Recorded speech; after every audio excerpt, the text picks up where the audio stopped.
The headache arrived before consciousness did. Robert Williams's first sensation wasn't sight or sound, but pain, a deep thrumming ache that started at the base of his skull and radiated forward like someone had taken a sledgehammer to the back of his head.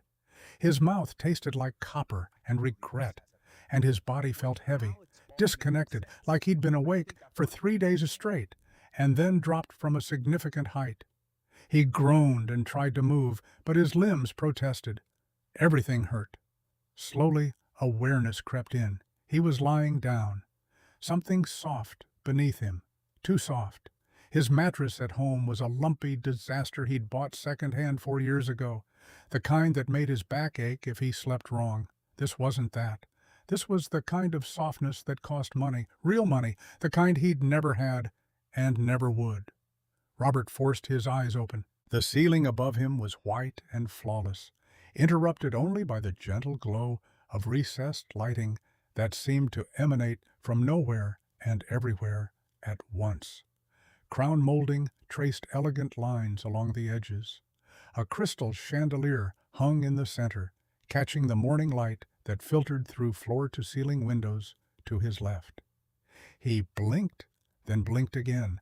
Where the hell am I? Slowly, painfully, he pushed himself upright. The room swam into focus, piece by piece. King-size bed with Egyptian cotton sheets. A sitting area with leather furniture that probably cost more than his annual salary used to be. Abstract art on the walls that he didn't understand, but could tell was expensive.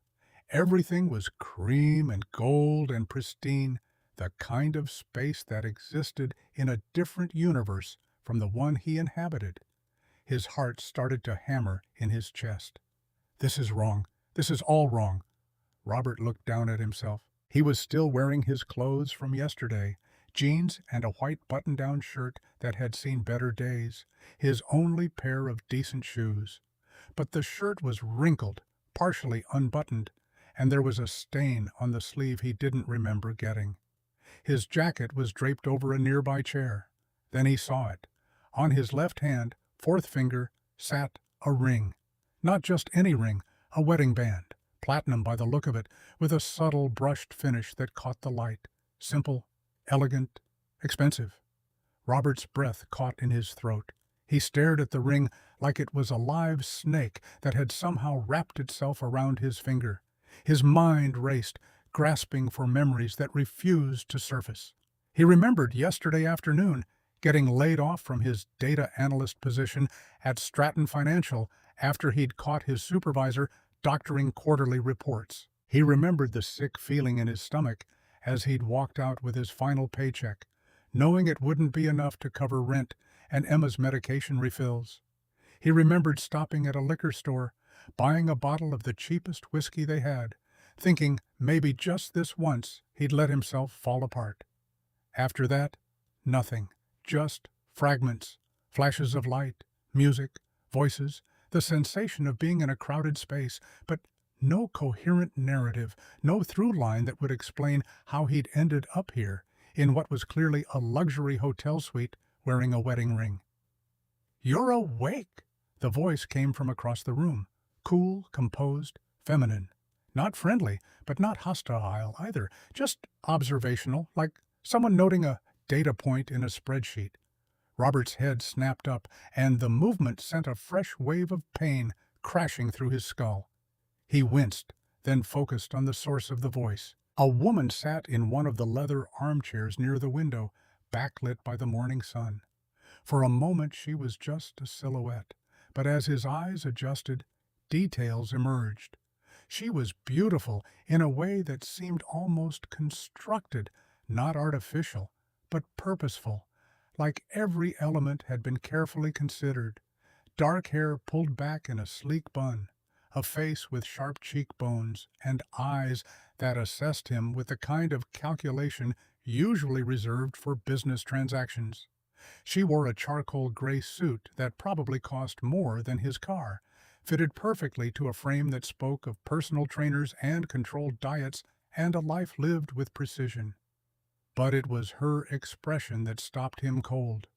No anger, no confusion, no emotion at all, really. Just a calm, measured regard, like she was looking at a puzzle piece that had finally fallen into place. "Who are you?" Robert's voice came out as a croak. He cleared his throat and tried again. "Who are you?" The woman didn't answer immediately. Instead, she reached for something on the side table next to her chair, a slim folder, the kind lawyers used, and stood with the kind of grace that came from years of practiced poise.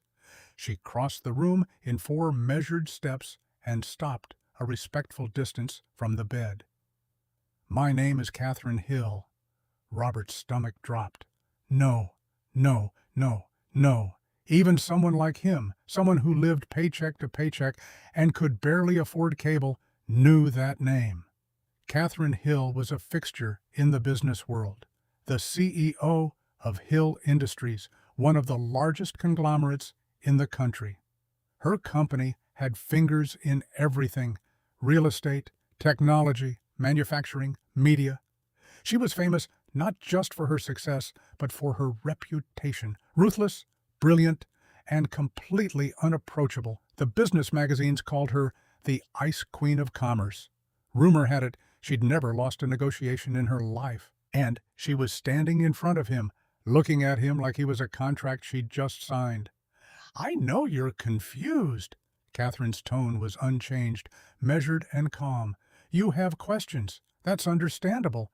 But before we get to those, we need to address something immediate." She held out the folder. Robert stared at it, his mind still trying to catch up. "What is that?" "A marriage certificate."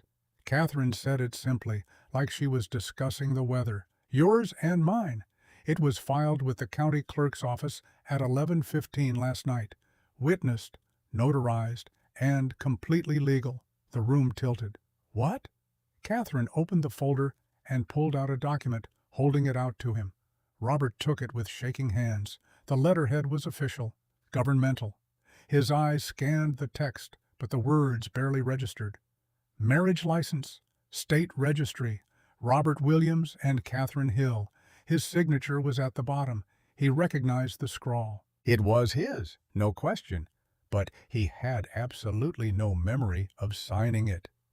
"This can't be real," he whispered, still staring at the document. "I don't even know you. I've never even met you. Why would I marry you? Why would we do this?" Catherine's expression didn't change, but something flickered in her eyes. Not emotion exactly, but a kind of assessment, like she was calculating his next move before he'd even made it. "That's irrelevant right now. What matters is what happens next." She walked back to her chair and sat down, crossing her legs with deliberate care. Robert remained on the bed, the marriage certificate in his hands, his mind racing through scenarios he couldn't quite process. "You have 2 options," Catherine continued, her voice cutting through the chaos in his head with surgical precision. "Option 1, I have the marriage annulled. You sign the paperwork, walk out of this room, and receive $500,000 in cash, transferred to an account of your choosing within 24 hours. You leave the same way you entered, broke, unemployed, and running out of time. But at least you'll have money to cushion the fall." Robert looked up at her, trying to read her face, searching for some sign of deception or trap. But Catherine Hill looked like someone who didn't need to deceive. She looked like someone who had made a business proposition and was waiting for a response. "And option 2?" he asked, his voice steadier than he felt. Catherine leaned forward slightly, and, for the first time, he saw something underneath the ice. Not warmth exactly, but interest, like he'd just done something unexpected. "Option 2, the marriage stays. 1 year, you and your daughter move into my penthouse. You take a real position at Hill Industries, VP of Data Analytics, $175,000 annually, full benefits. You appear with me at business functions, family events if they arise, anything that requires the appearance of a married couple. In private, you're free to live your life however you choose, as long as it doesn't create scandal." After 1 year, we dissolve this quietly, and you receive a settlement generous enough to ensure your daughter's medical needs are met for the foreseeable future." The mention of Emma hit him like a physical blow. "How do you know about my daughter?" "I know quite a bit about you, Robert Williams." Catherine's tone was matter-of-fact, neither apologetic nor defensive. 34 years old, widower. Your wife Sarah passed away from breast cancer 3 years ago. You're raising your daughter Emma alone, age 6, currently attending Riverside Elementary on a hardship scholarship. You were employed as a senior data analyst at Stratton Financial until 4:30 yesterday afternoon, when you were terminated for what your supervisor called insubordination. Your savings account has a balance of $847. You're 3 weeks behind on rent. Your daughter has a congenital heart condition that requires medication you're struggling to afford and monitoring you definitely cannot. Robert felt his chest constrict. "You investigated me. When? How did you even have time? I've known about you for much longer than last night." Something in her tone shifted, just barely, just enough that Robert noticed. It wasn't warmth, but it was the first crack in the ice. "Much longer? What's that supposed to mean?" Catherine was quiet for a moment, her gaze steady on his face. Then she seemed to make a decision. "You don't remember me. I didn't think you would. It's been a long time and you were sick afterward. But 20 years ago, in the slums on the east side, behind the old textile factory, some men cornered me. I was 18. They had intentions I won't detail. You were 14. You stepped between us." Robert's head was spinning, trying to process this new information, searching his memory for something, anything that would confirm what she was saying. But there was nothing, just a vague sensation of familiarity, like déjà vu that wouldn't quite solidify. Catherine reached into her jacket and pulled out a small object, setting it on the table between them. Robert leaned forward, squinting. It was fabric, old and worn, a jacket, navy blue, frayed at the edges, the kind a kid might wear. "You gave me that after you fought them off," Catherine continued, her voice quieter now, more controlled. "You were bleeding. They'd hurt you badly, but you sat with me until I stopped shaking. You told me your name, told me to keep the jacket because it was cold. Then you walked away. I never saw you again. 3 months later, I heard through the shelter network that you'd gotten sick. Meningitis. They said there were complications, memory loss." Robert stared at the jacket, and something tugged at the edges of his mind, a fragment of something, but it wouldn't come into focus. "I don't remember any of that. I know, but I never forgot." Catherine's eyes met his, and, for just a moment, the Ice Queen facade slipped, and he saw something underneath, something old and buried and surprisingly vulnerable. "You were the first person who ever protected me without wanting something in return, and I never forgot that. The pieces were coming together, but they still didn't form a picture that made sense." "So what? You engineered this? Got me drunk and married me because of something that happened when we were kids?" "No," Catherine said firmly, the control sliding back into place. "What happened last night was chance. Fate, if you believe in such things." "I was at the hotel for a business function. You were at the bar. We spoke. You don't remember, but you were coherent, angry, grieving the loss of your job, worried about your daughter. I recognized you almost immediately. The eyes are the same. And you just decided to marry me?" "I made you an offer," Catherine corrected, her tone precise. "I told you my situation, that I needed a husband for business purposes, someone outside my usual circles who wouldn't have ulterior motives. You considered it, you asked questions, and eventually you agreed." Robert put his head in his hands. This was insane. All of it. I was drunk. This can't be legally binding if I was intoxicated. You weren't incapacitated. Catherine interrupted, her voice cutting through his protest with surgical precision. Intoxicated, yes, but functional. The witnesses will attest to that if necessary. The marriage is legal, Mr. Williams. That's not in question. He looked up at her, and for the first time, he felt a flash of anger cut through the confusion. So what now? You just expect me to go along with this? Play house with a billionaire because we signed some papers while I was too drunk to know better? I expect you to be practical, Catherine replied, unfazed by his tone. You have a daughter who needs medical care you cannot provide. You have no job, no savings, and in approximately 2 weeks, you'll have no home. I'm offering you a solution. In exchange for what? What do you get out of this? Catherine stood again, smoothing her suit. My company is in the middle of a critical merger. Patterson Global, $2 billion. The board is traditional, conservative. They've made it clear that my lack of a personal life is becoming a liability in their eyes. They want to see stability, a family, the image of someone who can balance both worlds. So I'm your prop. You're my partner in a mutually beneficial arrangement. Catherine countered, her voice sharp. I provide financial security for you and your daughter. You provide the appearance of a stable marriage for 1 year. After that, we can dissolve this quietly, and you'll receive a settlement generous enough to ensure Emma's medical needs are met for the foreseeable future, plus educational funds, housing assistance, whatever she requires. Robert studied her face, looking for some sign of deception, some hint that this was a trap. But Catherine Hill didn't look like someone who needed to deceive. She looked like someone who had made a business proposition and was waiting for a response. And if I say no, then I'll have the marriage annulled immediately, Catherine said simply. You'll leave this room with $500,000 and no obligations. You'll be exactly where you were yesterday, except substantially wealthier. It was a good offer, an incredible offer actually.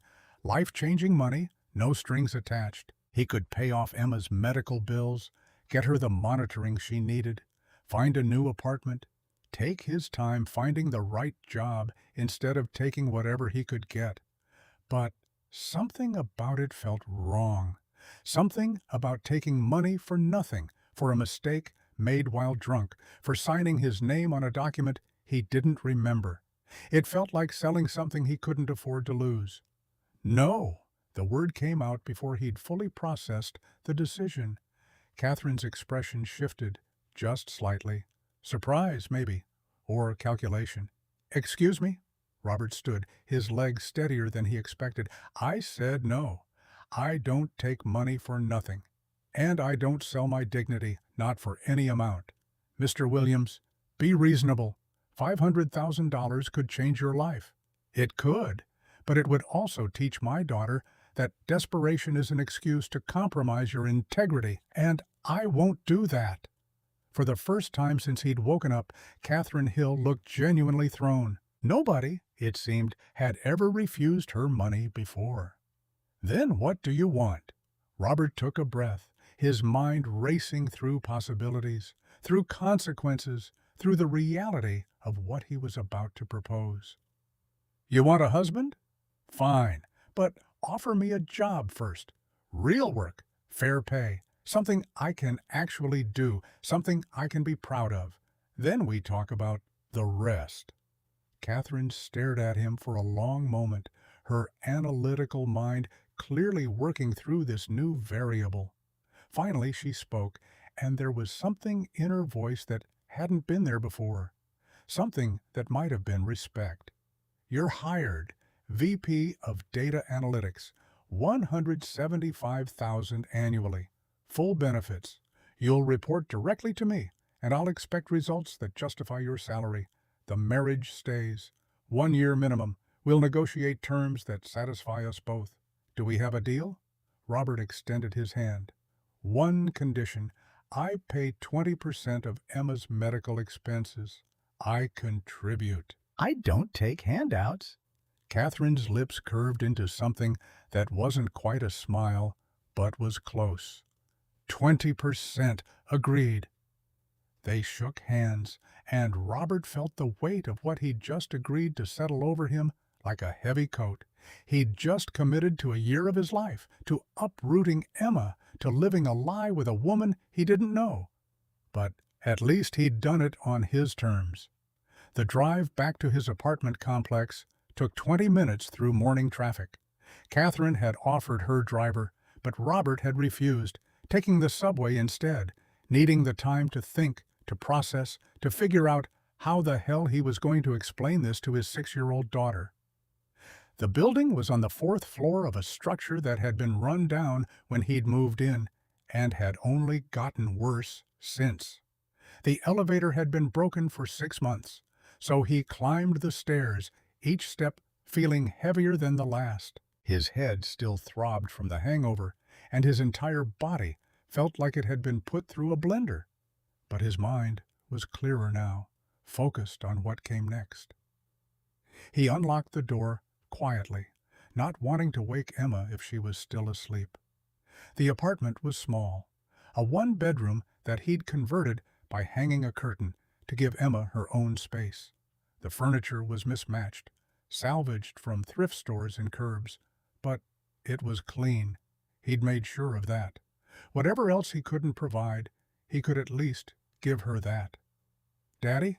The voice came from behind the curtain, small and sleep-rough. Emma.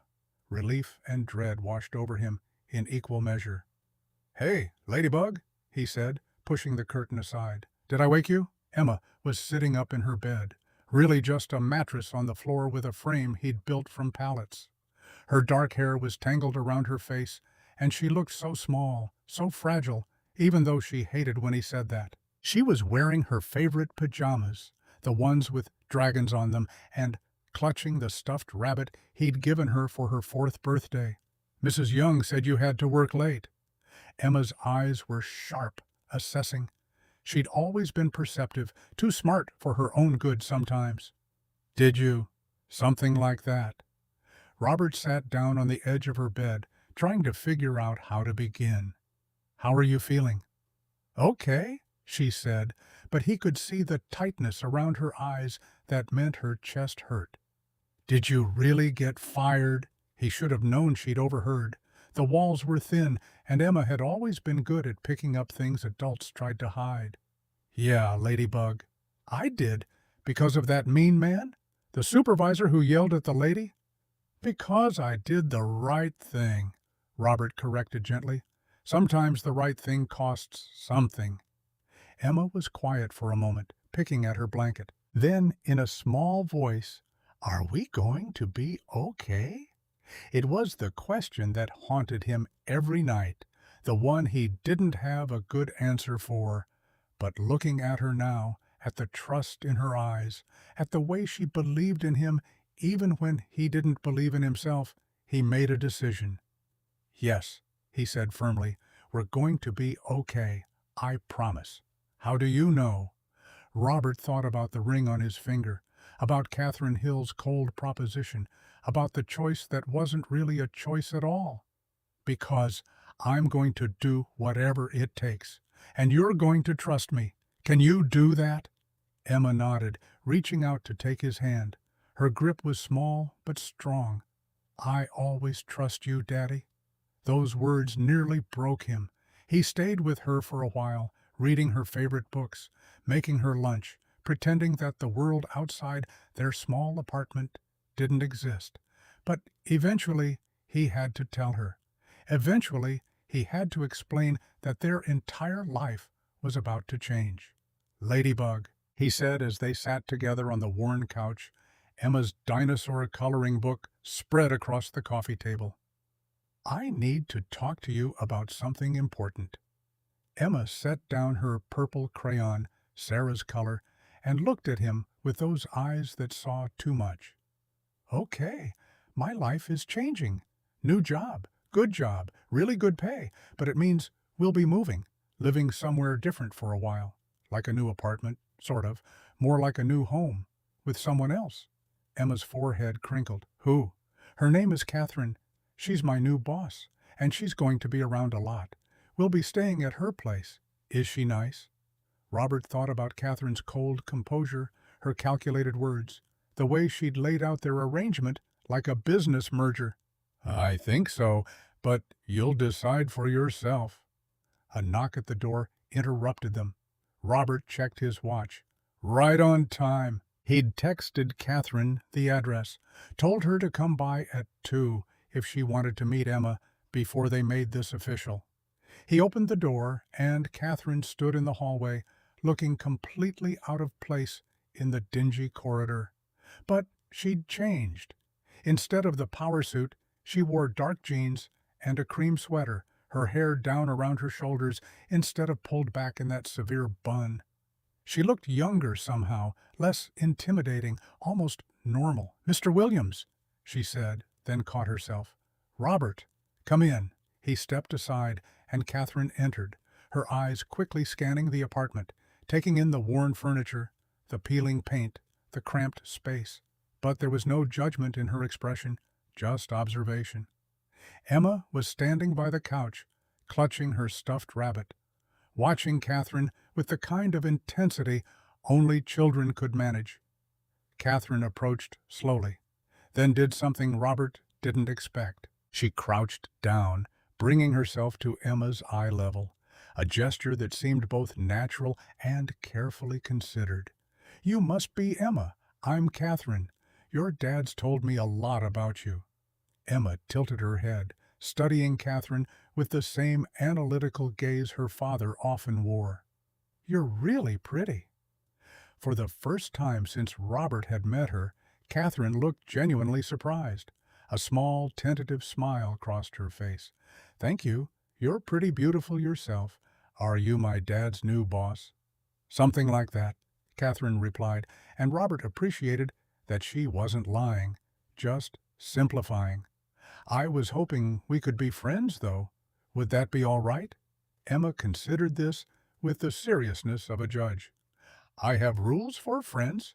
Catherine's smile widened slightly, and Robert saw genuine amusement flicker across her face.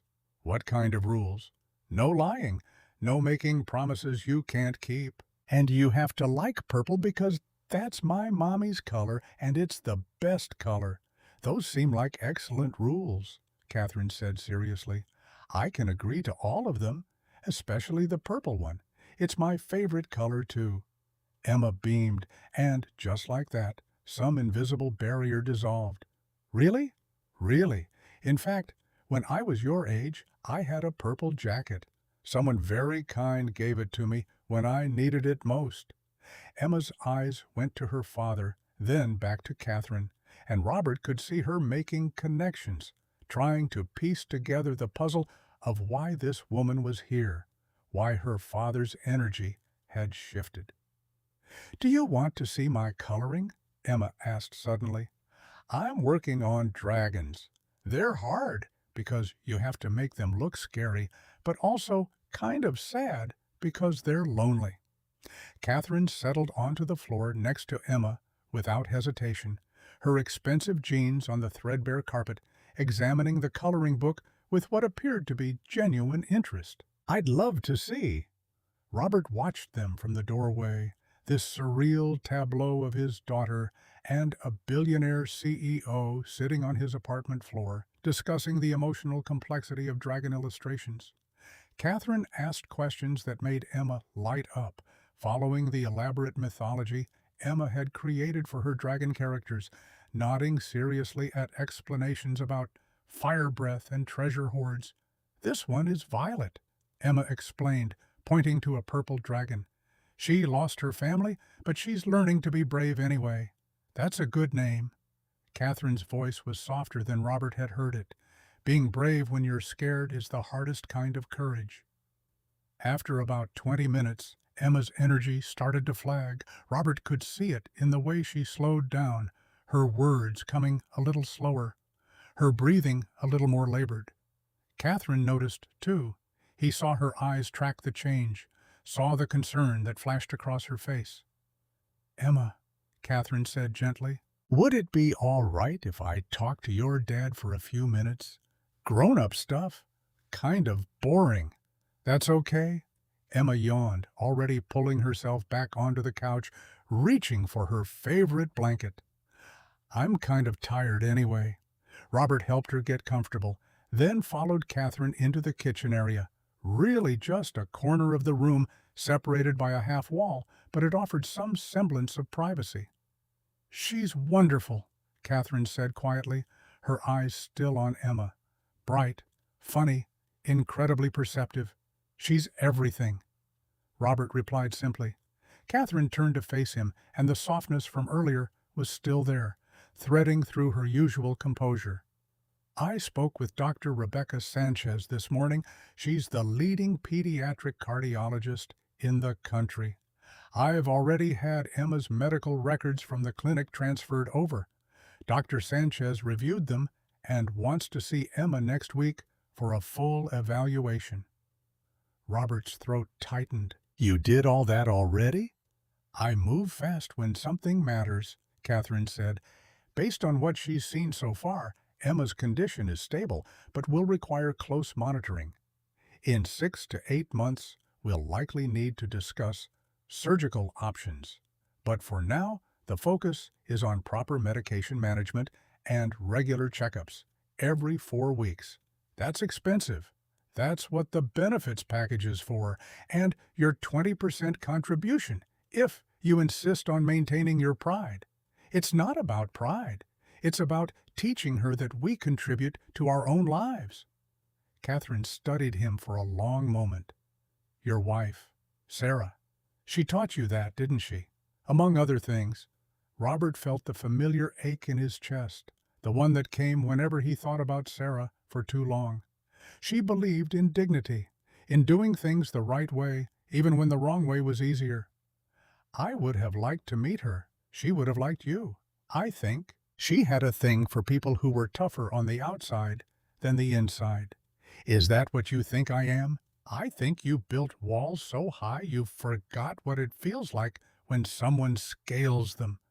Catherine's breath caught, just slightly. And you're scaling them? Emma is. I'm just along for the ride. They stood in silence for a moment, and Robert felt something shift between them. Not attraction, not yet, but understanding. Two people who'd survived different kinds of hell, recognizing the same scars in each other. The move happened Saturday, Catherine said, pulling out her phone. I'll send a team to pack everything. You don't need to lift a finger. No, Robert said firmly. I pack my own life. Just send a truck. Emma and I will handle the rest. Catherine looked like she wanted to argue, then thought better of it. Fine. The truck will be here at 9 a.m. The penthouse has a room ready for Emma. You'll have your own space. I've kept my word about that. About that. Robert leaned against the counter. We need ground rules. Real ones, not just the corporate arrangement. I'm listening. First, Emma comes first. Always. If your business conflicts with her needs, business loses. Agreed. Second, we tell her an age-appropriate version of the truth. I don't lie to my daughter. What does that look like? We tell her we're my boss, that we're helping each other out, that this is temporary, but could become permanent if we all decide we like it. When she's older, if this lasts, we tell her more. Reasonable. Catherine nodded.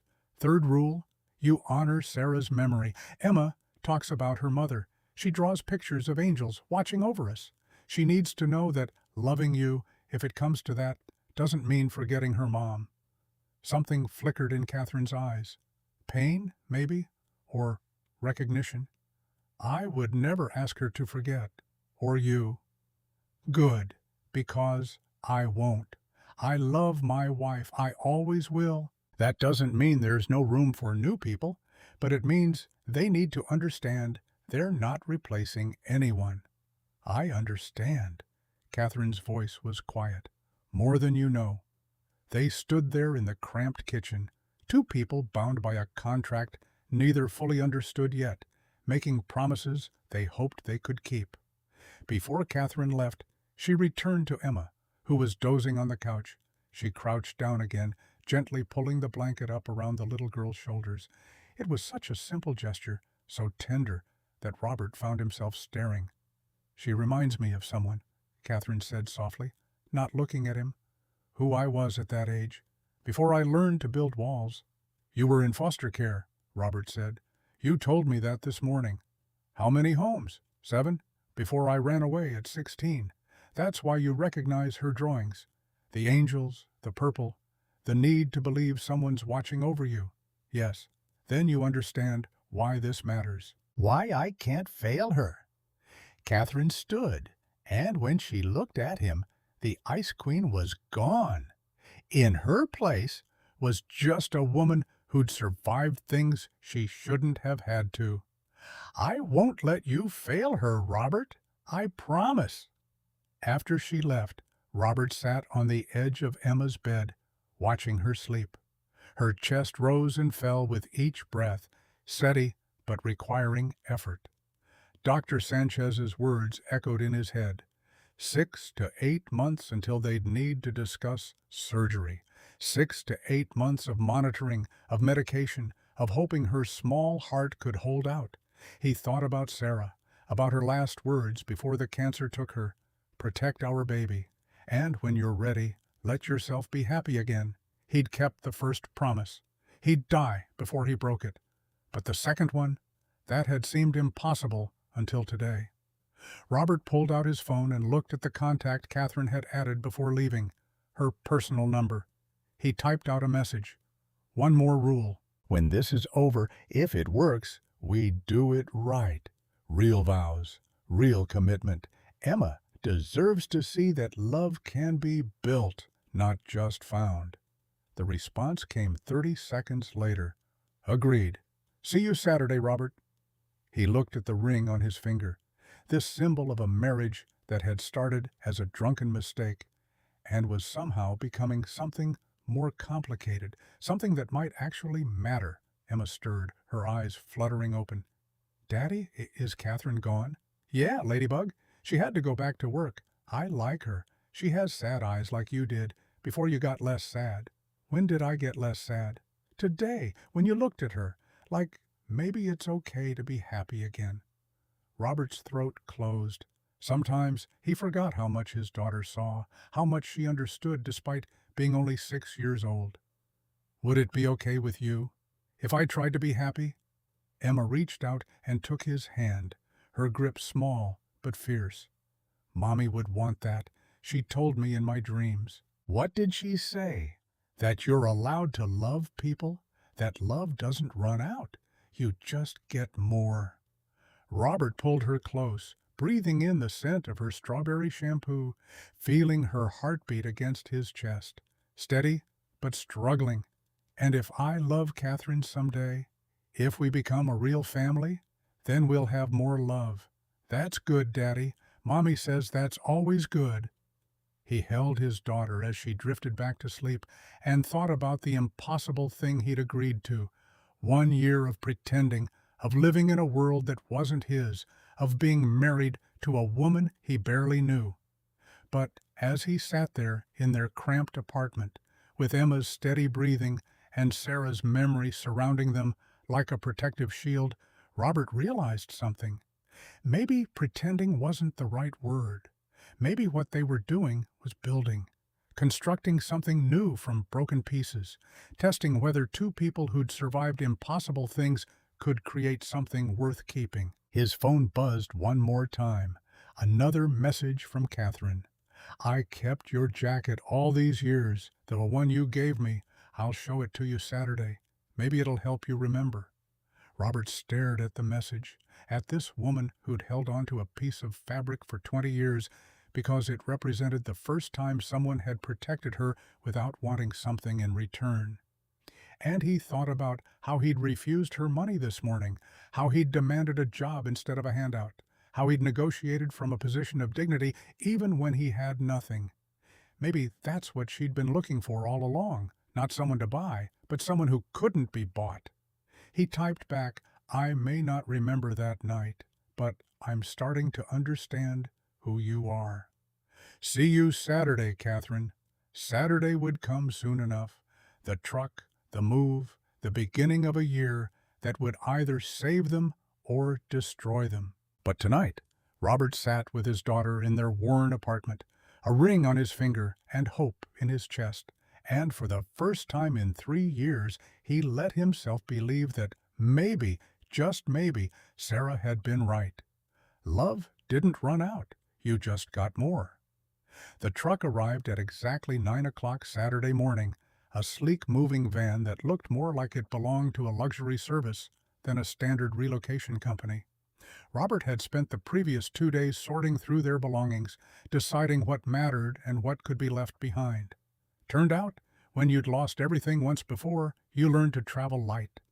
Emma sat on her bed, surrounded by boxes, wearing her favorite purple dress and clutching her stuffed rabbit. Mrs. Young stood in the doorway, dabbing at her eyes with a tissue she kept tucked in her sleeve. "You call me if you need anything." The older woman's voice cracked. "Anything at all. That little girl, she's special. You're doing right by her." "I hope so." Robert taped the last box shut. "I really hope so." The penthouse occupied the entire 40th floor of a glass tower in the financial district, the kind of building Robert had walked past 1,000 times without ever imagining he'd step inside. The elevator required a key card to access the top floor. When the doors opened directly into Catherine's home, Emma gasped. The space was enormous, floor-to-ceiling windows offering a panoramic view of the city, modern furniture in shades of white and gray, art on the walls that probably cost more than Robert would make in a lifetime. Everything was clean, precise, elegant, and absolutely terrifying. Catherine emerged from what looked like a home office, dressed casually in black slacks and a silk blouse. Her hair was down again, softer than the severe style she wore for business. "Welcome home." She knelt to Emma's level. "What do you think?" "It's like a castle," Emma breathed, spinning in a circle. "Do we really get to live here?" "Really? Would you like to see your room?" Emma's room was down a hallway, perfectly designed for a child, but not drowning in pink like some adults thought little girls wanted. Bookshelves already lined with age-appropriate novels, a window seat overlooking the city, a desk for homework and drawing, everything a child could need, arranged with care. There's an art station in the closet. Catherine opened a door to reveal a complete setup. Paints, markers, canvases, everything. "I didn't know what supplies you'd prefer, so I got variety. We can exchange anything that's not right." Emma ran to explore, and Robert found himself alone with Catherine in the hallway. "You didn't have to do all this." "Yes, I did. She's part of this arrangement, Robert. She deserves to be comfortable." "Part of the arrangement?" The words stung more than they should have. "Right, the arrangement." Catherine's expression shifted, something that might have been regret. "I didn't mean it like that. Didn't you?" Before she could answer, Emma called out, "Daddy, Catherine, come look." They found her at the window seat, pointing at the city below. "I can see everything from up here." "The whole world." "Not quite the whole world." Catherine settled beside her. "But a good portion of it. Can you see heaven? Because Mommy's there, and I want to make sure she can see us too." Catherine's breath caught. "Just for a moment. I think your Mommy can see you no matter where you are. That's what mothers do. They watch over the people they love, even from heaven, especially from heaven." Robert leaned against the doorframe, watching them together, and felt something crack open in his chest. This woman who built empires and destroyed competitors was sitting with his daughter, talking about angels with complete sincerity. Monday morning brought reality crashing back. Robert's first day at Hill Industries started at 7:30 with a meeting in Catherine's corner office. The building was all steel and glass, the kind of place where even the air felt expensive. Catherine sat behind a desk that could have doubled as a landing strip, reviewing documents. She looked up when he entered, and the woman from the weekend was gone. In her place sat the CEO, all business and sharp edges. Your office is on this floor, 3 doors down. She slid a folder across the desk. Personnel files for the analytics team you'll be managing. Most are competent. 2 are dead weight. You'll figure out which within the week. And if I want to make changes, then make them. You're VP. Act like it. The work was brutal but satisfying. Robert dove into financial reports, data streams, predictive models. Within 3 days, he'd identified 7 inefficiencies in their forecasting system. Within 4, he'd caught an accounting error that would have cost the company millions. Friday afternoon, Catherine called an executive meeting. The boardroom was filled with senior leadership, including Patricia Johnson, the CFO, a sharp-eyed woman in her early 40s who watched Robert like a cat studying prey. Our new VP of Analytics has found something worth discussing. Catherine's tone was neutral, but Robert caught the hint of pride underneath. Robert? He stood, projecting the data onto the screen. Your Q3 projections are off by $8 million. The error originates in the charity fund allocation. Someone coded the decimal point incorrectly, routing funds to the wrong accounts. Patricia leaned forward, her smile pleasant, but her eyes cold. That's quite an accusation for someone who's been here less than a week. It's not an accusation, it's an observation. The data's all here. I reviewed those numbers myself. There's no error. Then you missed it. Robert met her gaze evenly. Or you didn't want to see it. The room went silent. George White, the board chairman, an older man with silver hair and the bearing of someone who'd commanded rooms for decades, cleared his throat. Mr. Williams, you're certain about this? Completely. I can walk you through the code line by line if needed. George turned to Patricia. Well, I'll have my team review it immediately. She smiled, but it didn't reach her eyes. If there's an error, we'll correct it. Thank you for bringing this to our attention, Robert. After the meeting, Catherine caught his arm in the hallway. That was well played. I was just doing my job. You were establishing dominance. Catherine's eyes gleamed. Patricia's been with this company for 8 years. Nobody's ever questioned her numbers. Maybe someone should have. The dynamic at the penthouse shifted as weeks passed. Emma thrived in her new environment, her medication managed by Dr. Sanchez, her energy levels stabilizing. She started attending the private school near the building, making friends, bringing home drawings that covered the refrigerator in colorful chaos. Mornings became a routine. Robert would wake early, find Catherine already in the kitchen, attempting breakfast. The first week, she burned everything. The second week, slightly less. By week 3, she could manage scrambled eggs without setting off the smoke detector. This is harder than running a company.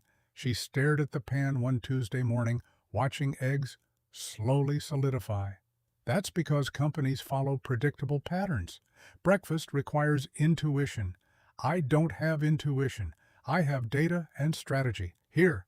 Robert moved beside her, adjusting the heat. Sarah used to say cooking is just patience in edible form. You're trying to force it instead of letting it happen. Your wife sounds like she was wise. She was, and she would have appreciated someone who actually listens when corrected. They cooked together, their movements gradually synchronizing, and Emma watched from the table with knowing eyes that saw far too much for a 6-year-old. You two are getting good at the teamwork thing, she observed, munching on toast. We're practicing. Robert set a plate in front of her. How's school? Good. I told my teacher about my family, about Mommy in heaven and Daddy and Catherine who's teaching herself to cook because she wants to make me happy. Catherine froze, spatula in hand. You told her that? Was I not supposed to? Emma tilted her head. It's true. You are learning to cook for me, and it does make me happy. That evening, after Emma was asleep, Robert found Catherine on the balcony, the one overlooking the city lights. She held a glass of wine and stared at the skyline like it held answers. She's not wrong, you know. Robert leaned against the railing beside her. You are trying to make her happy. I'm fulfilling my end of the arrangement. Is that what we're calling it now? Catherine took a long sip of wine. What else would we call it?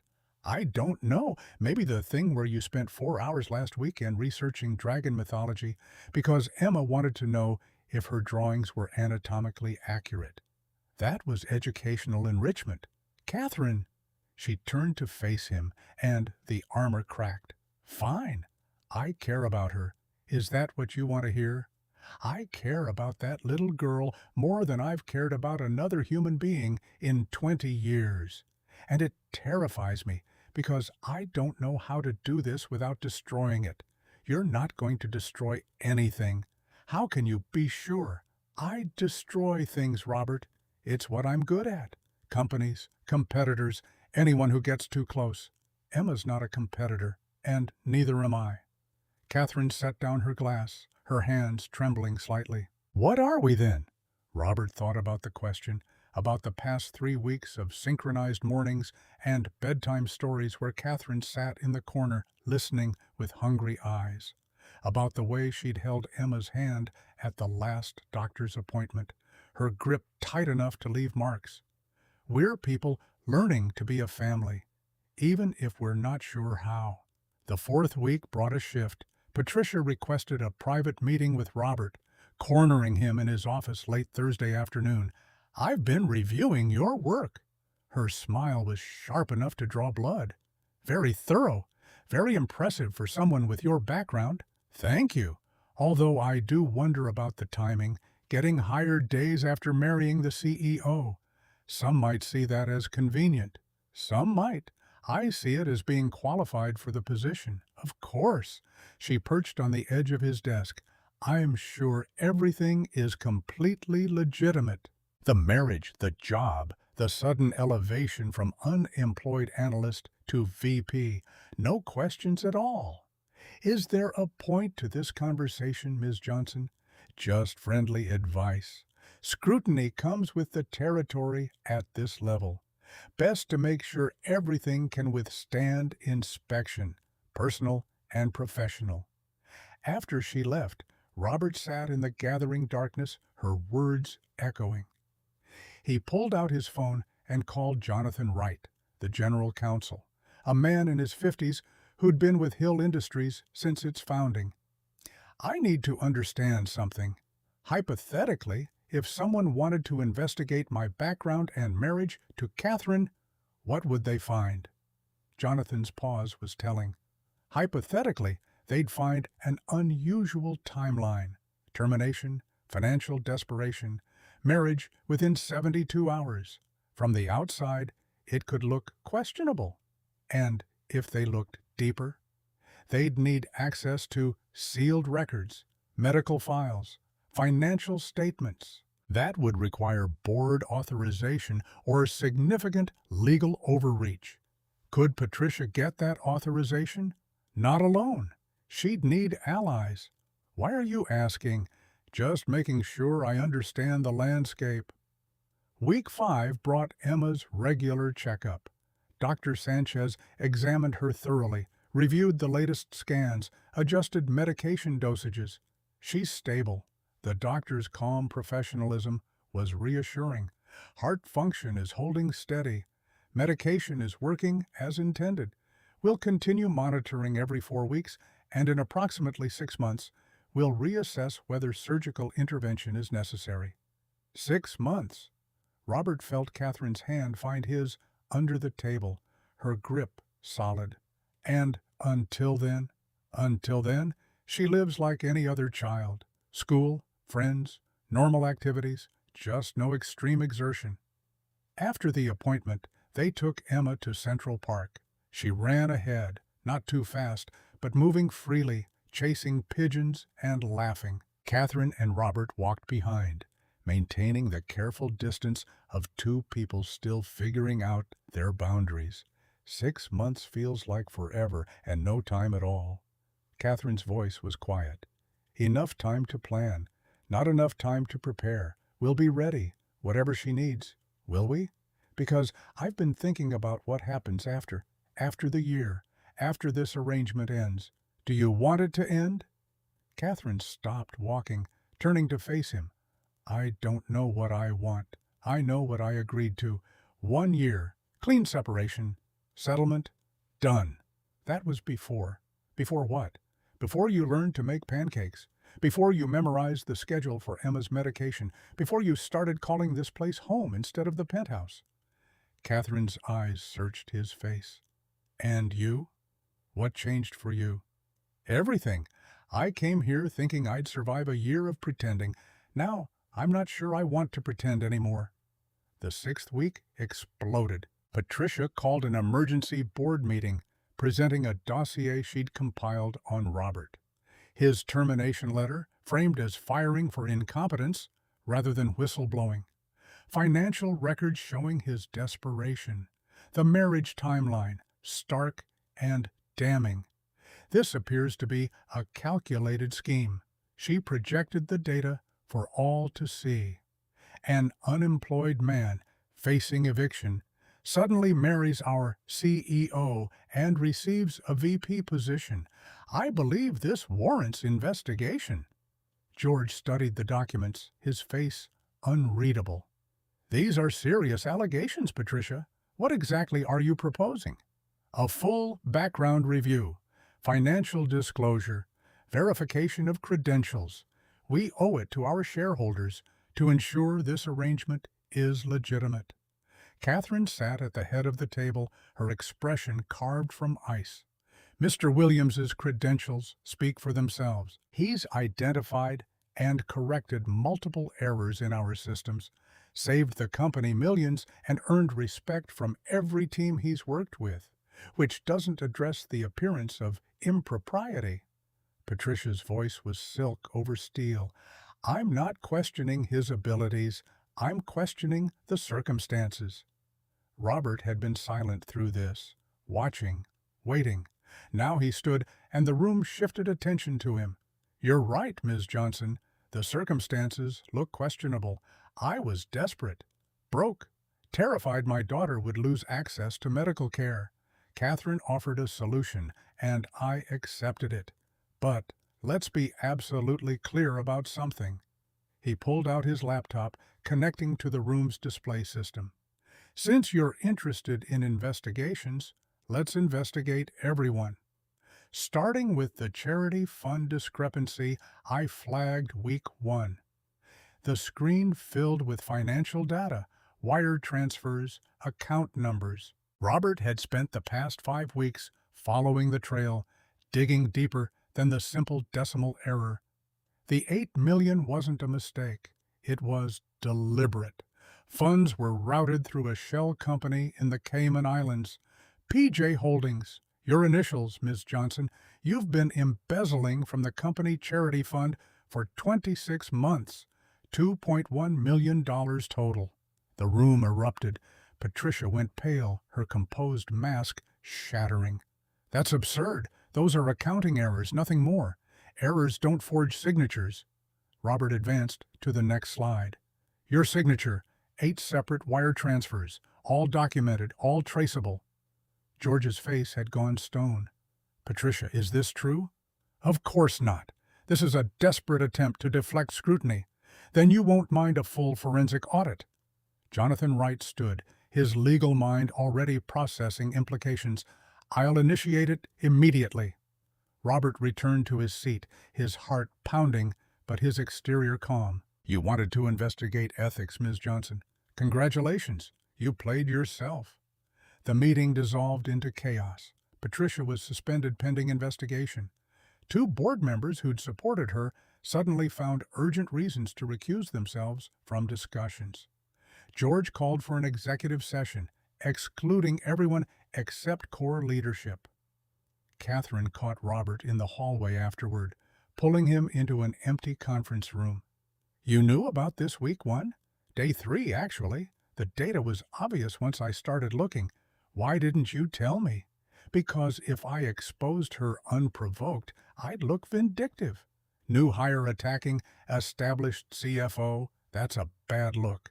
But if she attacked first, if she made this about ethics and propriety, Then you look competent and she looks desperate. Exactly. Catherine stared at him, something like awe crossing her features. You've been playing chess while everyone else played checkers. No, I've been doing my job. She chose to make it personal. The kiss happened without planning, Catherine closing the distance between them, her lips finding his with an intensity that spoke of weeks of restraint, breaking. Robert responded, his hands finding her waist, pulling her closer, and for a suspended moment the corporate world disappeared. When they broke apart, both breathing hard, Catherine pressed her forehead against his. This is complicated. Everything about us is complicated. I'm falling in love with you. Both of you. That wasn't the plan. Plans change. Robert pulled back enough to meet her eyes. Sarah used to say, life laughs at plans. Your wife was very wise. She was. And she would have liked you, because you see people, Catherine, not assets or opportunities. People. That night, Emma had a nightmare. Robert woke to her crying, rushing to her room to find Catherine already there, sitting on the bed, holding Emma while she sobbed. What if I die like Mommy? What if my heart just stops? You're not going to die. Catherine's voice was fierce. We're not going to let that happen. But what if the doctors can't fix me? Then we'll find doctors who can. But Emma, listen to me. Your heart is strong. Your mommy's heart was strong too, in different ways. She fought so hard to stay with you, and she'd want you to fight just as hard to stay with us. How do you know? Because I know what it's like to be scared and alone. And I know what it's like when someone fights for you, even when they don't have to. Your daddy did that for me once, a long time ago, and now we're both fighting for you, always. Robert stood in the doorway, watching this woman he'd married as a business arrangement comfort his daughter with words that came from somewhere deep and real. When Emma finally fell back asleep, Catherine carefully tucked her in, smoothing her hair back with infinite gentleness. In the hallway, Robert caught her hand. You didn't have to do that. Yes, I did. She's mine now, too. Maybe not legally, maybe not by blood, but in every way that matters. When did that happen? Week 2, when she drew that picture of the three of us as dragons. She labeled me Catherine who has sad eyes, but is getting happier. That's when I knew I was lost. Week 8 brought news. Patricia's audit confirmed everything Robert had found, and more. Federal authorities got involved. 6 board members who'd accepted kickbacks quietly resigned. The company stock initially dipped, then surged when investors realized corruption had been removed. George personally called Robert into his office, pouring 2 glasses of scotch. That was the most calculated professional dismantling I've witnessed in 40 years. I don't know what you mean. He laughed, actually laughed. You waited until she attacked, let her build her case, then destroyed her with her own weapon.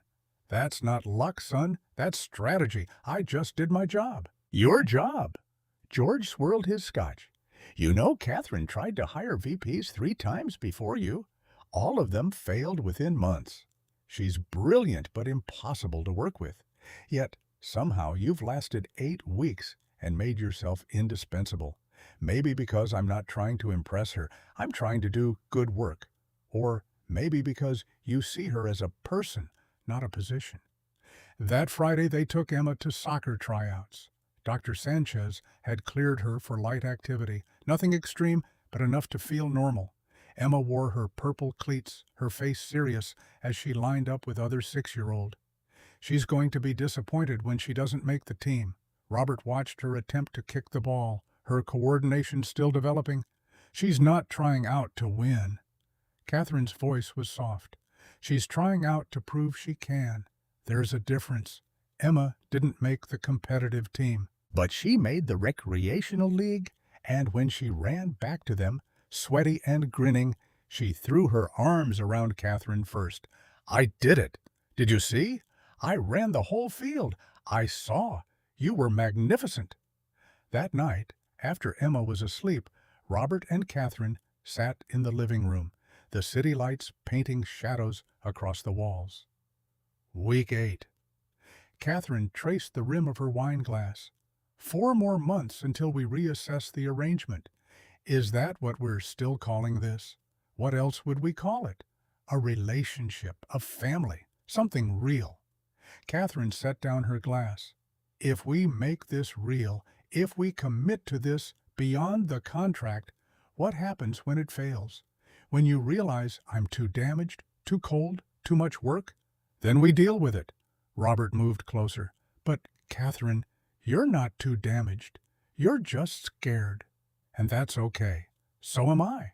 You're scared, terrified, because Emma's already calling you Mom in her drawings. Because I wake up and my first thought is whether you remembered to eat breakfast. Because somewhere in the past 8 weeks, this stopped being an arrangement and became my life. Catherine's eyes filled with tears. I don't know how to do this, how to be vulnerable without being weak. Vulnerability isn't weakness. It's the only way to actually connect. The kiss was different this time, slower, deeper, weighted with promise instead of desperation. When they finally broke apart, Catherine's walls had crumbled completely. I love you.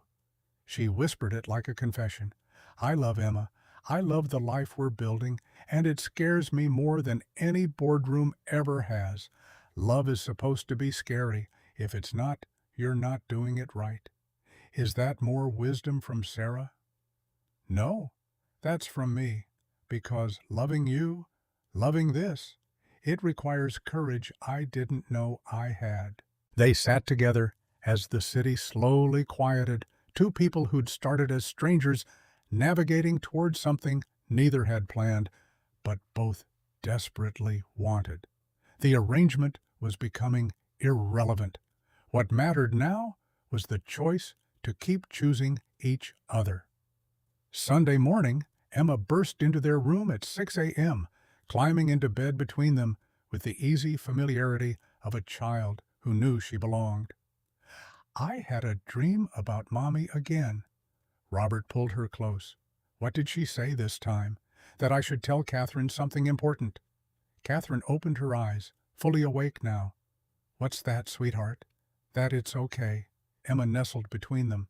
Mommy says it's okay for you to be my mom too. That love doesn't replace love. It just makes more. Robert felt his throat close. Catherine's hand found his over Emma's small body, their fingers intertwining. Your mommy was very smart. Catherine's voice was thick with emotion, and she's right. We can love her and love each other, and it all fits together, like puzzle pieces. Emma yawned. We're puzzle pieces that fit. They stayed in bed longer than necessary, the three of them, watching the sun rise over the city, building something that had started as a transaction but was becoming a foundation. 9 weeks in, Robert realized something. The contract specified 1 year. They'd completed just over 2 months. 10 more months stretched ahead, full of possibilities and dangers, and moments like these where everything felt both fragile and unbreakable. Catherine must have been thinking the same thing because later that day she called him into her office. I've been thinking about the arrangement, the timeline, the exit clause. Robert's heart sank. Yeah? I want to modify the contract. She pulled out a document. Remove the 1-year limitation. Make this open-ended. We stay together as long as it works. We separate if it doesn't. No predetermined end date. You want to make this permanent? I want to make this real. There's a difference. Permanent implies obligation. Real implies choice. Every day we choose this. Every day we choose each other. Robert read through the modifications, the legal language translating to something simple. They were taking the training wheels off, making this a real marriage, not a business arrangement with a timer. What about Emma? If this fails, if we can't make it work, she's the one who gets hurt. Then we make sure it works. Catherine's voice was steel wrapped in silk. I don't fail at things that matter, Robert. and this matters more than any company I've ever built." He signed the modification. So did she. Jonathan witnessed it, filing it away with a knowing smile. That night, they told Emma together, explained that the arrangement had changed, that they weren't pretending anymore, that this was their family for real. Emma looked between them with those two wise eyes. "I already knew. You two are really slow at figuring stuff out." "When did you know?" "Week 1, when Catherine sat on our old apartment floor and talked to me about dragons like I was the most important person in the world. That's when I knew this was real." Robert pulled both of them close, his daughter and his wife, and felt something settle in his chest. The fear didn't disappear, the uncertainty remained, but underneath it all was foundation, solid and true. 9 weeks down, a lifetime to go, and for the first time since Sarah died, Robert believed they might actually make it. Week 10 arrived with the kind of precision that made Robert check the calendar twice. Emma woke Tuesday morning complaining that her chest hurt.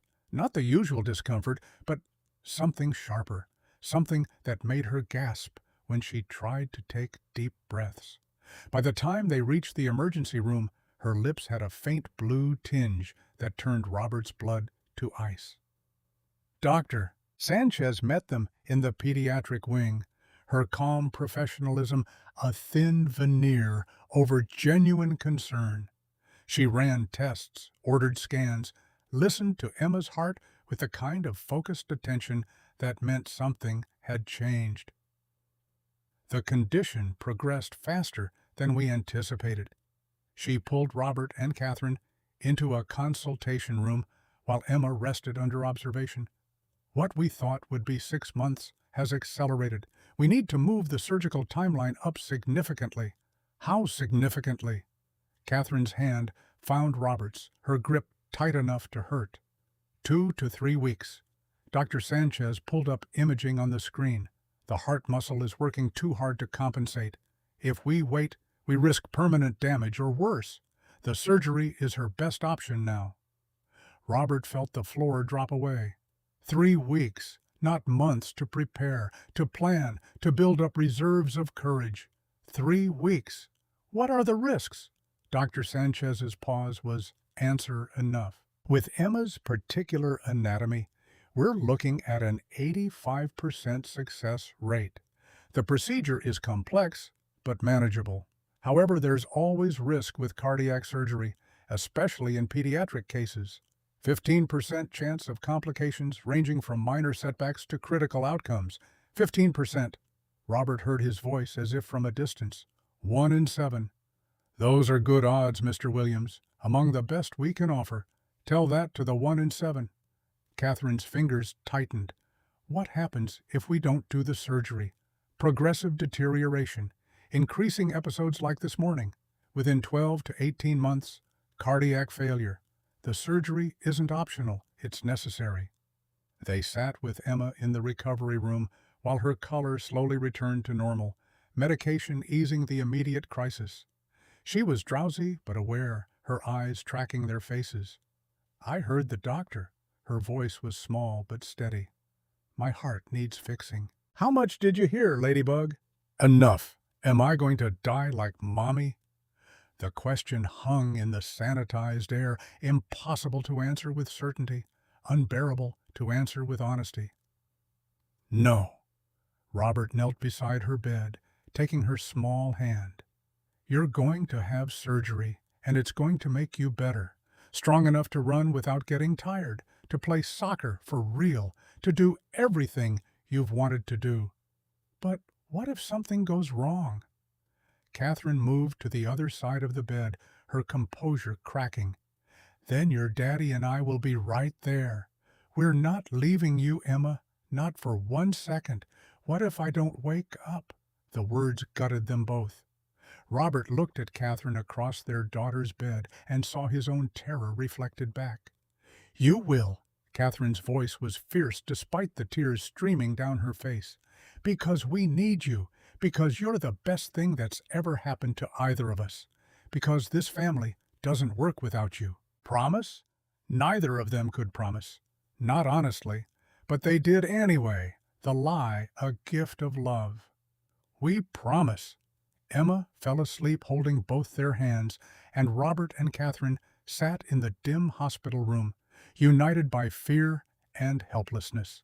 If something happens to her, Robert couldn't finish the sentence. It won't. You can't know that. Then I choose to believe it, because the alternative is unthinkable. They stayed until visiting hours ended, then returned to the penthouse that felt cavernous without Emma's presence. Mrs. Young had come by to check on things, leaving a casserole neither of them could imagine eating. Robert found himself on the balcony, staring at the city lights, trying to process a timeline that had collapsed from manageable to terrifying. Catherine joined him, wrapped in one of his old sweatshirts, looking younger and more vulnerable than he'd ever seen her. "I've been thinking about what happens if we lose her." "Don't." "No, listen. If we lose her, we have to promise something. We have to promise we stay together, that we don't let grief destroy what we've built." "Catherine, I can't think about that right now. I need you to. Because I've lost everyone I've ever cared about, Robert. Everyone. And if I lose Emma, if I lose you too, I won't survive it." He pulled her close, feeling her shake against him. "You're not losing either of us. How can you be sure? Because we're fighters. All three of us. Emma, most of all." The next 2 weeks existed in a strange suspension of time. Emma was released from the hospital, but kept on strict activity restrictions. No running, no exertion, just quiet activities while they waited for the surgery date to arrive. Catherine took a leave of absence from Hill Industries, delegating to Jonathan and George. The board didn't protest. George actually called personally to express support. "Family comes first." His gruff voice carried unexpected warmth. "The company will be here when you return. That little girl won't be 6 forever." They filled the days with gentle activities, reading together on the couch, Emma drawing elaborate pictures of dragons and families and purple angels, Catherine learning to braid Emma's hair, her fingers clumsy at first, but improving with practice. Robert cooking meals that none of them ate much of, the act of preparing food, providing structure when everything else felt chaotic. Week 11 brought an unexpected crisis. A tabloid somehow got hold of their story, not the sanitized version, but the raw truth. The headline screamed across newsstands, "Billionaire's fake marriage, dying daughter, desperate father, $2 billion lie." The article laid out everything: Robert's termination, his financial desperation, the marriage timeline, Emma's medical condition.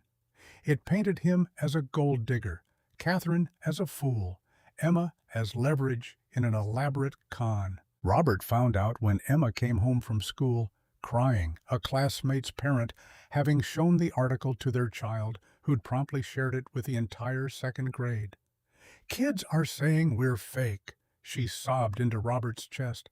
"That you only married Catherine for money, that I'm just being used." "Who told you this?" Sophia's mom showed her the newspaper. "Now everyone's talking about it." Catherine appeared in the doorway, her phone in hand, her face carved from ice. "Patterson Global is threatening to pull out of the merger. The board is convening an emergency session. They want me to address this publicly or step down." Robert looked between his daughter and his wife, rage building like pressure in his chest. "We fight back. We tell the truth. The truth is complicated." Catherine's voice was hollow. "The truth makes us look exactly like the article claims. Then we own it. We own every complicated, messy part of it. Because the truth is, our family is real, even if it started unconventionally."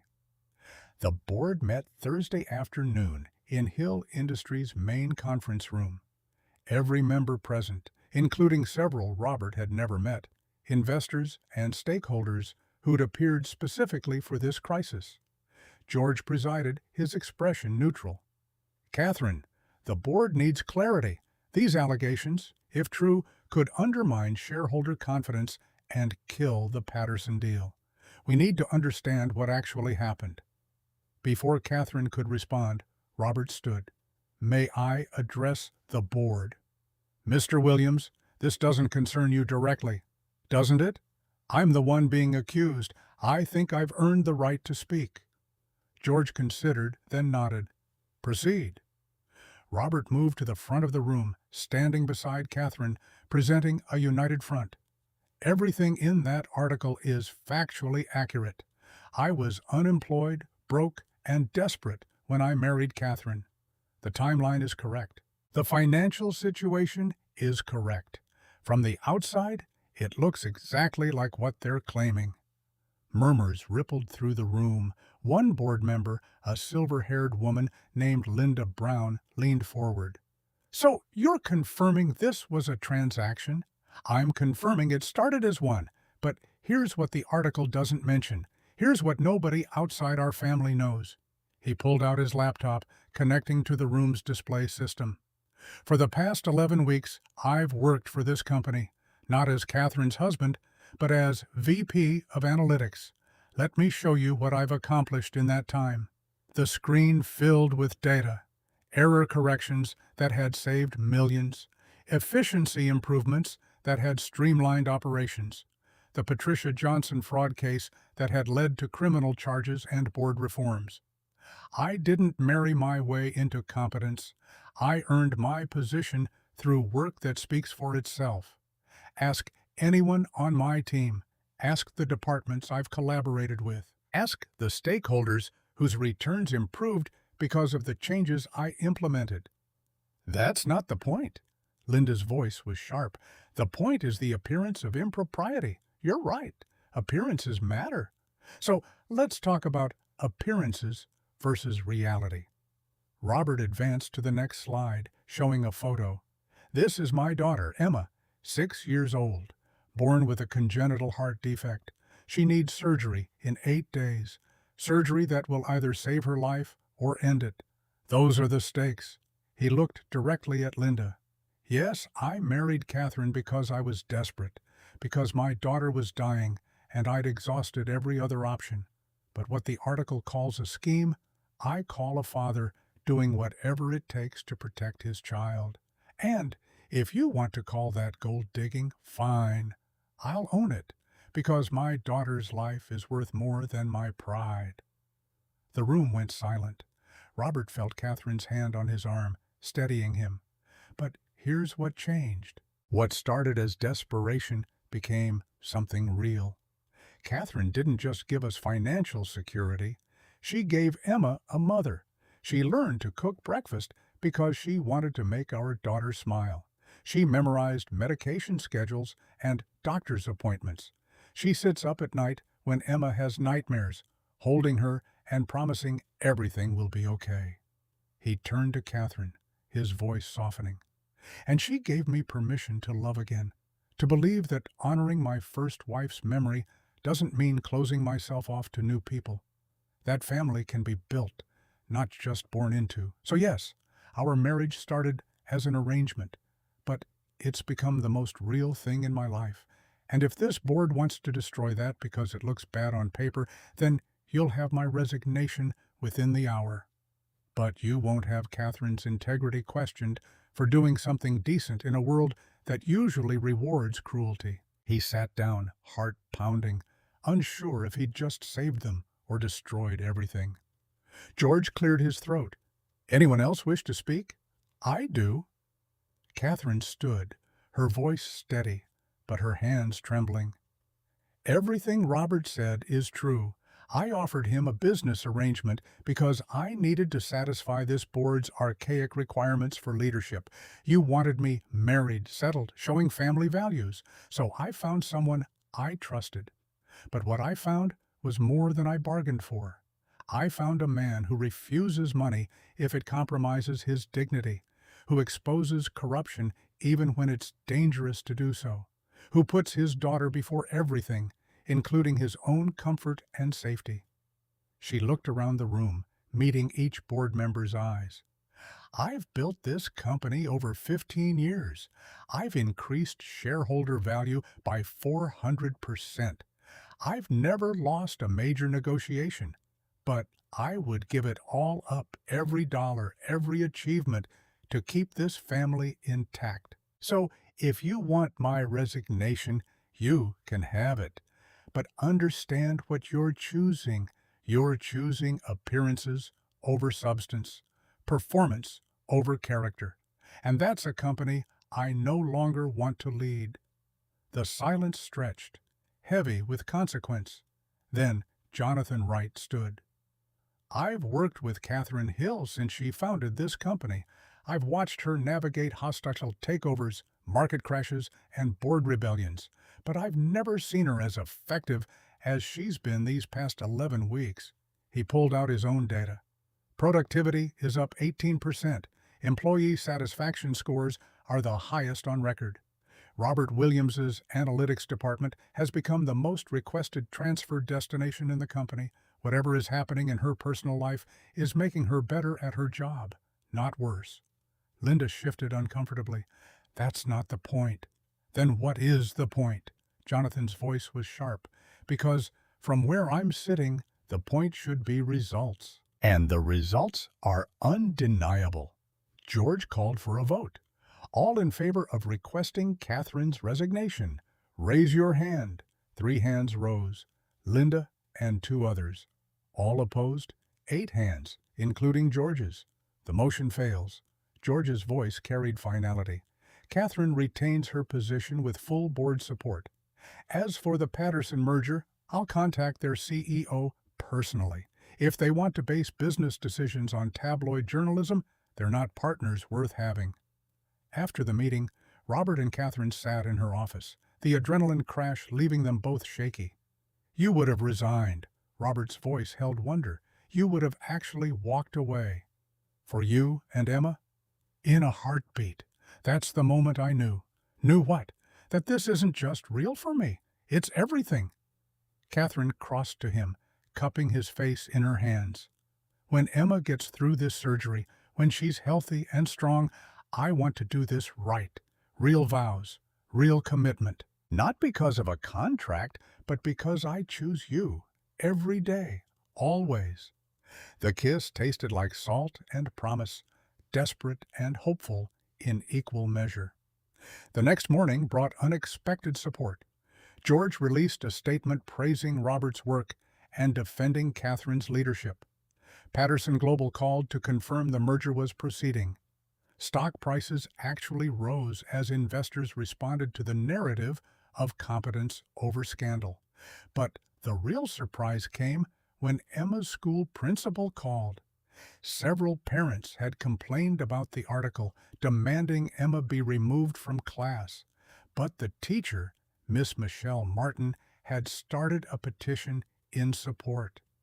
23 parents signed it, declaring that Emma's family situation was irrelevant to her education.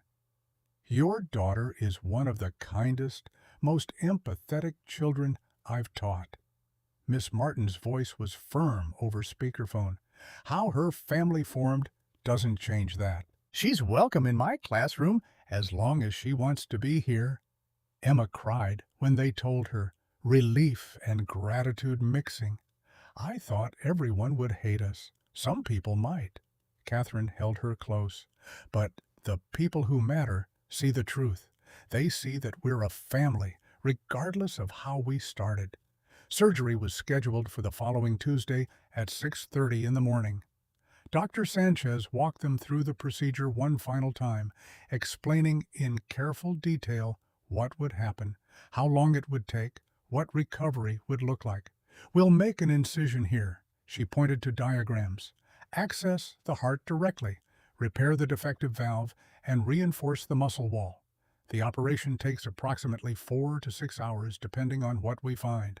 And the risks? Robert had to ask again, needed to hear it stated plainly. 15% chance of complications, bleeding, infection, adverse reaction to anesthesia. We'll have a full team monitoring every vital sign. I'll be performing the surgery myself with 2 assisting cardiac specialists. Emma listened to all of this with solemn attention, asking questions that showed she understood more than they wanted her to. Will it hurt when I wake up? You'll have pain medication. But yes, it will hurt some. Your body needs time to heal. How long until I can play soccer? 3 months minimum for full activity. But if everything goes well, you'll be running without getting tired for the first time in your life. That night, they had a quiet dinner together. Robert made Emma's favorite meal, spaghetti with meatballs. Catherine had actually learned to make garlic bread that didn't burn. They ate slowly, savoring the normalcy of family dinner, storing the memory against uncertain futures.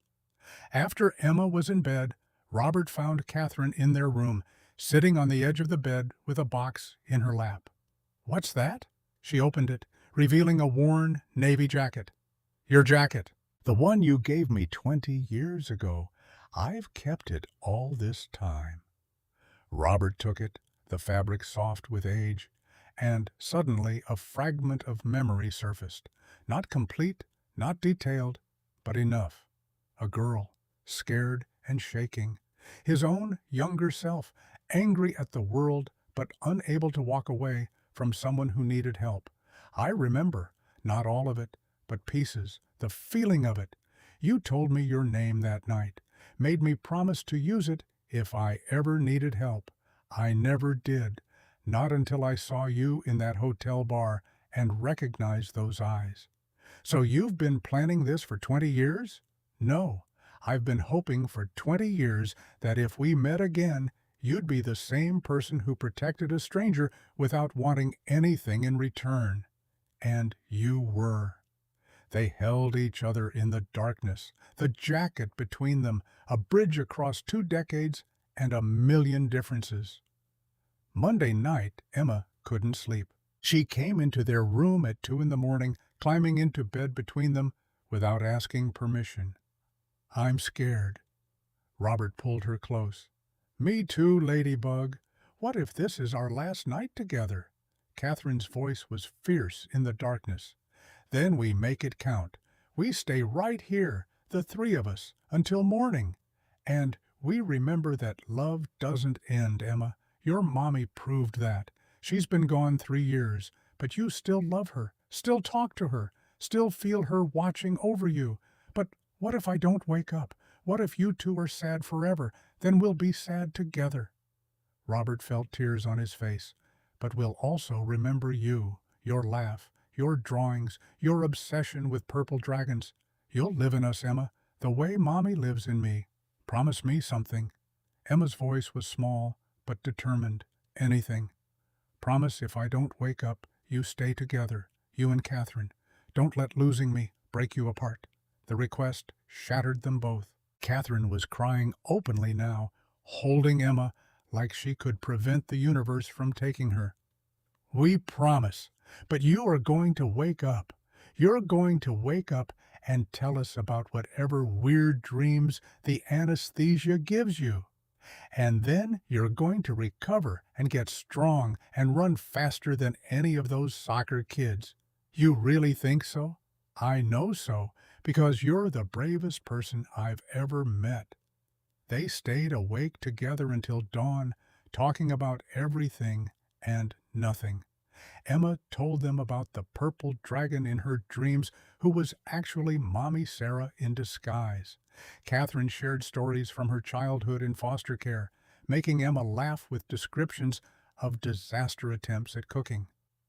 Robert sang Sarah's favorite lullaby, his voice rough but steady.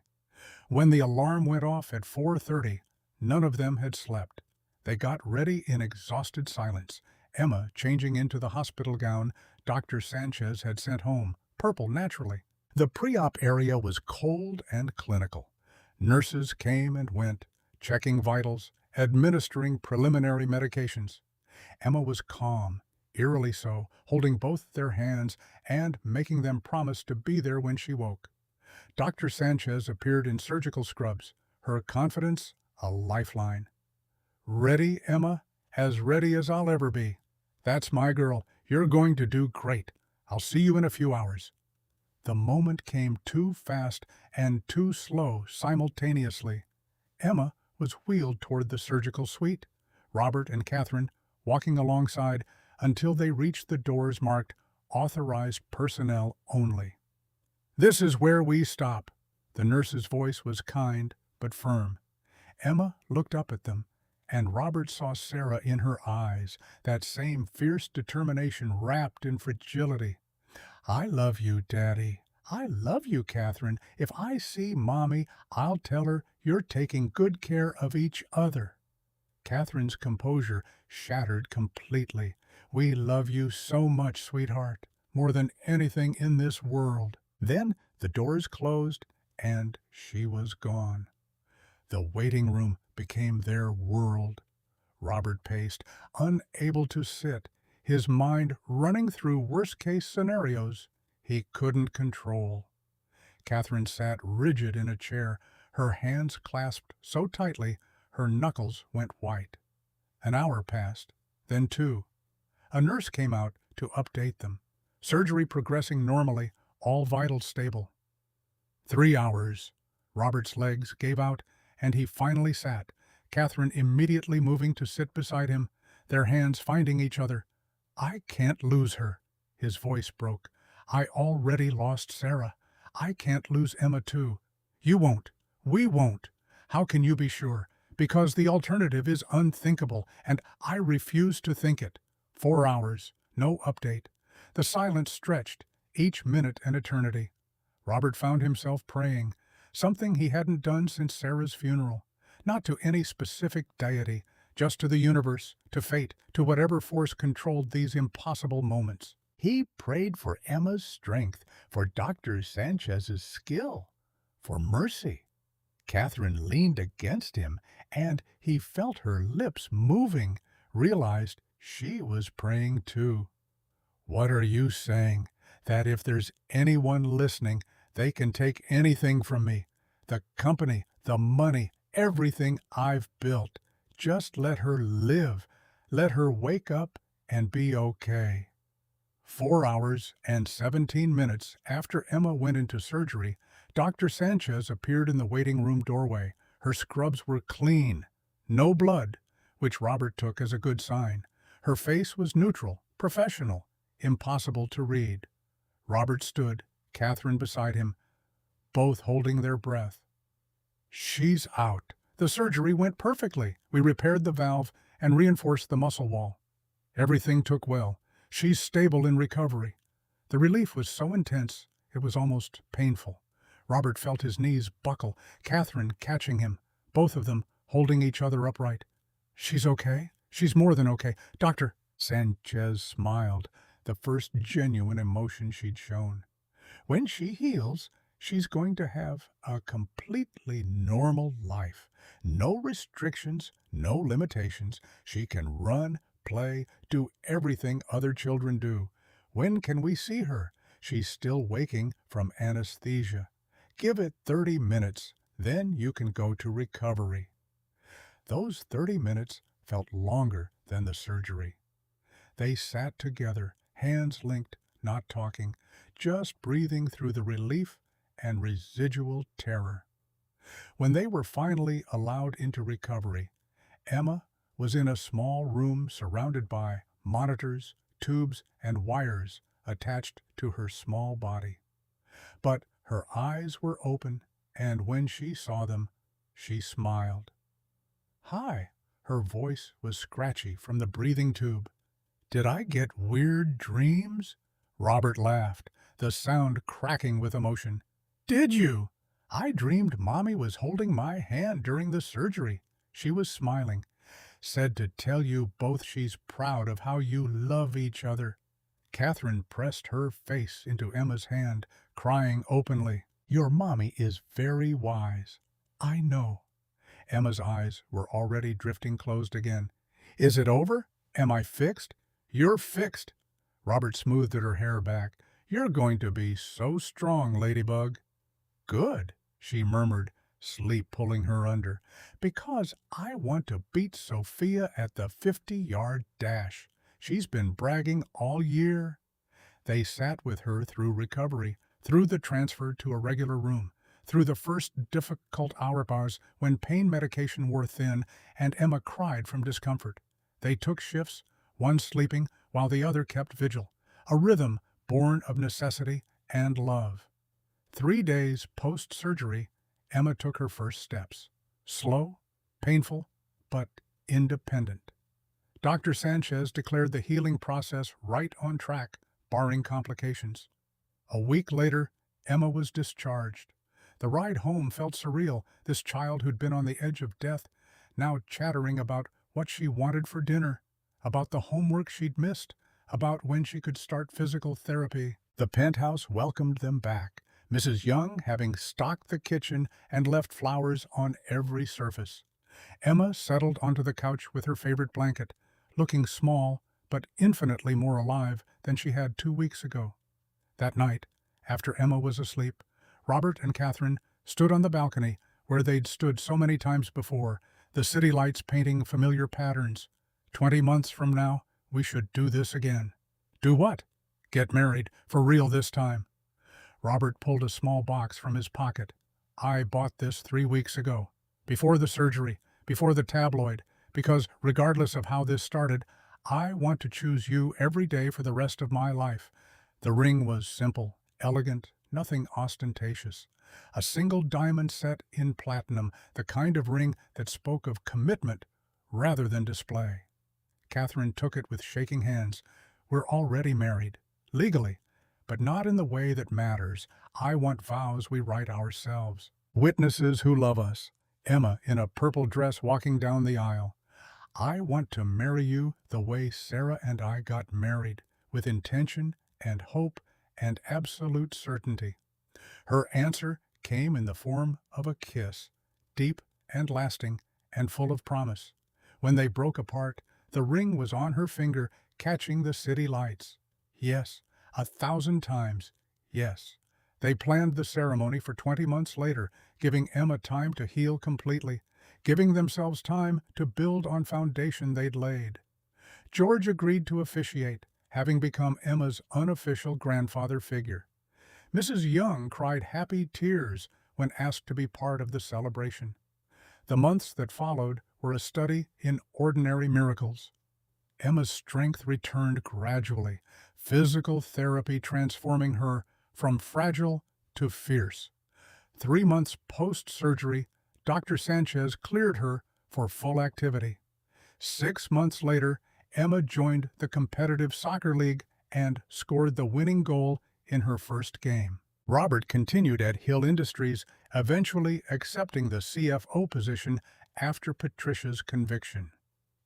Catherine led the company through the Patterson merger, the deal closing successfully and adding billions in value. But more than professional success, they built a life. Saturday morning pancakes became tradition, all 3 of them in the kitchen, flour everywhere, laughter echoing off expensive walls. Emma's drawings covered the refrigerator in colorful chaos, purple dragons sharing space with family portraits. They talked about Sarah regularly, keeping her memory alive through stories and photographs and the purple threads woven through their lives. Emma's room had a photo of her mother on the nightstand, and before bed each night she told Sarah about her day. The wedding happened on a Saturday in late spring, exactly 20 months after Robert first woke with a ring on his finger. The venue was the same hotel where they'd met. The ballroom transformed into something magical. Emma walked down the aisle first, wearing a purple dress she'd picked herself, carrying a basket of flower petals she scattered with theatrical flair. The guests, a careful mixture of family and friends, watched with misty eyes. Then Catherine appeared, not in traditional white, but in deep navy blue, a nod to the jacket that had started everything. George walked beside her, offering the father figure she'd never had. Robert stood at the altar, watching the woman he'd married in confusion become the woman he was choosing in clarity, and felt Sarah's blessing like sunshine. The vows were everything they should be. Robert spoke about second chances and built families, about learning that love wasn't replacement, but expansion. Catherine talked about walls coming down and finding home in unexpected places, about a little girl teaching her what family meant. When George pronounced them married, Emma cheered loudest, throwing her arms around both of them in a hug that nearly knocked them over. The reception was joyful chaos. Emma taught Catherine's board members the proper way to do the chicken dance. Robert's former co-workers from his old job appeared, having seen the news and wanting to celebrate. Even Dr. Sanchez came, dancing with Emma and declaring her the healthiest patient she'd ever had. Late in the evening, Robert found Catherine alone for a moment, watching Emma play with other children, running and laughing without any hint of limitation. "Look at her." Catherine's voice was full of wonder. 3 years ago, she could barely walk across a room. Now she's unstoppable. Because of you. Because you gave us this chance. No, because you had the courage to accept help when you needed it. Because you chose dignity over desperation. Because you taught me that families are built by choice, not obligation. Emma ran over, breathless and grinning. "Can we go home now? I'm tired." Home. The word carried weight, meaning permanence. "Yeah, Ladybug." Robert scooped her up, feeling how strong she'd become. "Let's go home." They left the reception early, just the three of them, returning to the penthouse that had transformed from a sterile showcase into a home filled with love and laughter and purple dragon drawings. Emma fell asleep in the car, and Robert carried her to bed, Catherine following. They tucked her in together, this child who'd saved them both in different ways, and stood watching her breathe easily, her heart beating strong and steady. In their own room later, Robert and Catherine lay in the darkness, hands linked between them. "Do you ever think about how this started?" Catherine's voice was quiet. "How insane it all was, every day. And every day I'm grateful for the insanity." "Your wife, Sarah, she would have liked how this turned out, wouldn't she?" Robert thought about Sarah's final words, about her hope that he'd find happiness again, about Emma's dreams, where her mother smiled approval.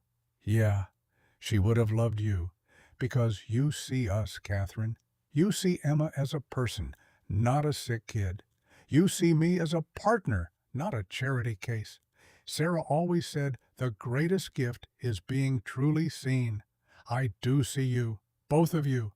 And what I see is my family, my home, everything I never thought I'd have." They fell asleep that way. Two people who'd started as strangers, bound by contract, now joined by choice and love and the daily decision to keep choosing each other. Emma's voice woke them early the next morning, bouncing into their room with characteristic energy. "Good morning. Can we have pancakes? And can we go to the park?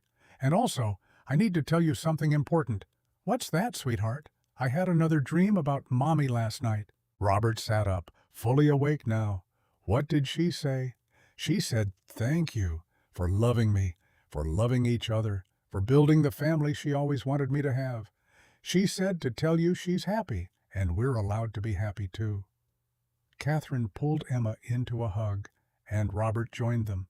The three of them tangled together in morning light, and for the first time since Sarah died, Robert felt complete peace. Love didn't replace love. It just made more. Emma had been right all along. Their family was built from broken pieces and second chances, from contracts that became commitments, from strangers who became everything. It wasn't perfect, it wasn't traditional, but it was theirs, and it was real, and that was enough. More than enough. It was everything.